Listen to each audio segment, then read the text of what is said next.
বাবা, আমি খুব বড় বিপদে পড়েছি। প্লিজ আমাকে সাহায্য করো। এমনটাই বলল অপর্ণা ফোন করে তার বাবাকে। হঠাৎ কি এমন বিপদে পড়ল যে অপর্ণা এইভাবে তার বাবাকে বলল?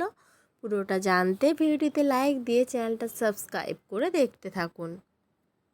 চিরদিনই তুমি যে আমার সিরিয়ালের আগামী পর্বে আমরা দেখতে পাবো অপর্ণা তার বাবা সত্যিনাথ বাবুকে ফোন করে বলতে থাকে, বাবা, আমি খুব বড় বিপদে পড়েছি, আমাকে বাঁচাও প্লিজ বাবা।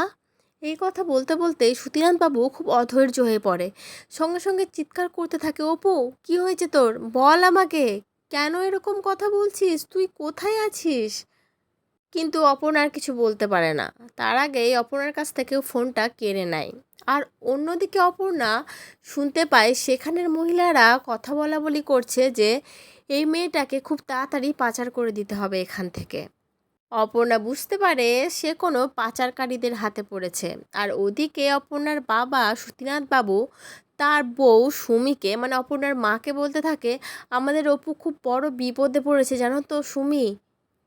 তখন অপর্ণার মা সুমি বলতে থাকে, হ্যাঁ, আর ওকে একমাত্র আর্য স্যারই বাঁচাতে পারতো, কিন্তু ওনাকে আমি এখন কোথায় পাবো, কি করে খবরটা দেবো যে অপর্ণার এত বড় বিপদ? আর তারপরেই ছদ্মবেশে থাকা আর্য স্যার নিজের ধরা চুলও সমস্ত খুলে ফেলে, মানে দাড়ি টাড়ি চুল টুল সব খুলে ফেলে সুধীনাথ বাবুকে বলতে থাকে, কি হয়েছে সুধীনাথ বাবু, কে ফোন করেছিল আপনাকে, অপর্ণার কি হয়েছে বলুন আমাকে সবটা, আপনাকে এত চিন্তিত দেখাচ্ছে কেন, অপর্ণার কি কোনো বড় বিপদ হয়েছে?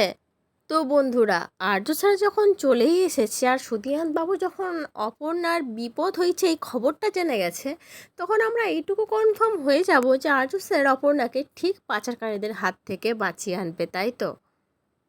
নাকি বাঁচাতে পারবে না? কি মনে হচ্ছে তোমাদের? অবশ্যই কিন্তু কমেন্ট করে জানিও।